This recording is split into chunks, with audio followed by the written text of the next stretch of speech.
Bienvenidos a la primera clase del curso, bienvenidos a la primera sección de este curso, sección denominada Los pensamientos son cosas.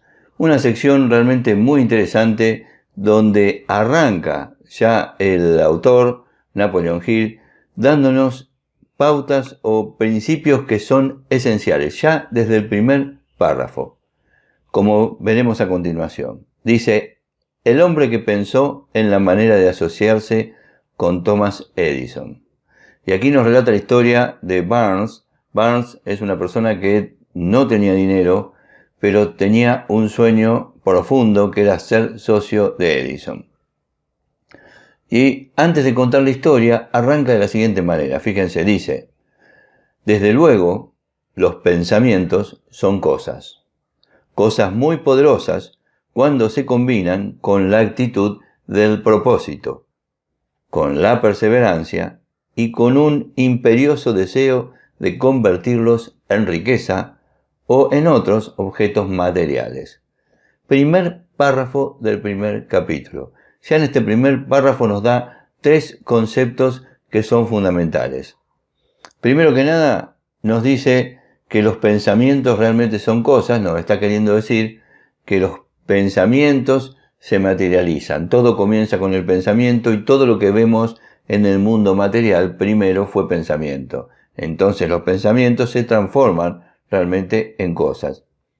Y nos dice que cuando esos pensamientos se combinan con una exactitud de propósito, es decir, que tenemos bien claro qué es lo que queremos, a dónde queremos ir, cuál es el propósito bien definido que tenemos, y se combina a su vez con la perseverancia, algo que para Napoleon Hill es clave, y además un imperioso deseo de convertir ese propósito, esos pensamientos y toda esa perseverancia en riqueza.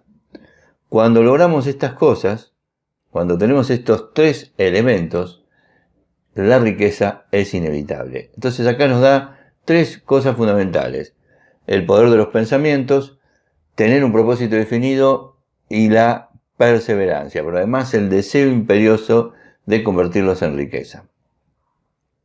Luego sí comienza a relatarnos la historia de Barnes. Nos dice que Edwin C. Barnes descubrió lo cierto que es que los hombres realmente piensan y se hacen ricos. Su descubrimiento no surgió de pronto, dice, sino que poco a poco fue apareciendo, empezando por un ferviente deseo de llegar a ser socio del gran inventor Thomas Edison. Una de las características principales del deseo que tenía Edwin Barnes es que tenía una total determinación. Quería trabajar con Edison, no para él, quería ser socio de Edison, no simplemente conocerlo y trabajar para Edison.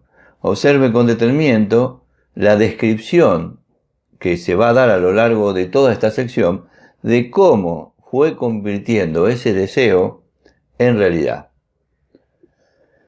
Cuando apareció por primera vez en su mente este deseo de ser socio de Edison, Barnes no estaba en una posición que podríamos decir adecuada para lograr convertir ese deseo en realidad. En realidad era solamente un impulso, era solamente el pensamiento.